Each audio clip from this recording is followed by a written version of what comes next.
ਬਣ ਸਿੱਖੋ ਮਾੜਾ ਟਾਈਮ ਕੱਢਣਾ, ਹਾਰਡ ਵਰਕਿੰਗ ਵਾਲਾ ਰੂਟ ਨਹੀਂ ਉਹ ਛੱਡਣਾ। ਜਾਣਦਾ ਏ ਜੱਗ ਕੋਈ ਘੜੀ ਹੋਈ ਗੱਲ ਨਾ, ਅੱਖਾਂ ਬੰਦ ਕਰਕੇ ਮੁਸੀਬਤਾਂ ਦੇ ਹੱਲ ਨਾ। ਕੰਮ ਕਰੋ ਸੋਚਾਂ ਛੱਡੋ ਆਸ ਰੱਖੋ ਪ੍ਰੋਵਾਈਡਰ ਤੇ, ਰੋਟੀ ਉਹ ਵੀ ਖਾਂਦਾ ਜਿਹੜਾ ਪਿਆ ਏ ਡਿਵਾਈਡਰ ਤੇ। ਹੌਲੀ ਹੌਲੀ ਹਾਸਲ ਮੁਕਾਮ ਹੁੰਦਾ ਆ, ਹੌਲੀ ਹੌਲੀ ਮਿਹਨਤਾਂ ਨਾਲ ਨਾਮ ਹੁੰਦਾ ਆ।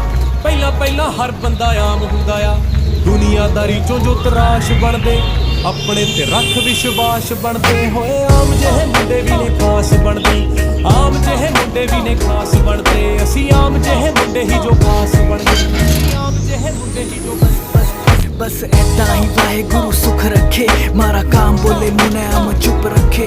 वही यार सारे बैठे जी वैगन में, जो साथ मेरे घूमे थे स्कूटर ते। बस ऐसा ही वाहेगुरु सुख रखे,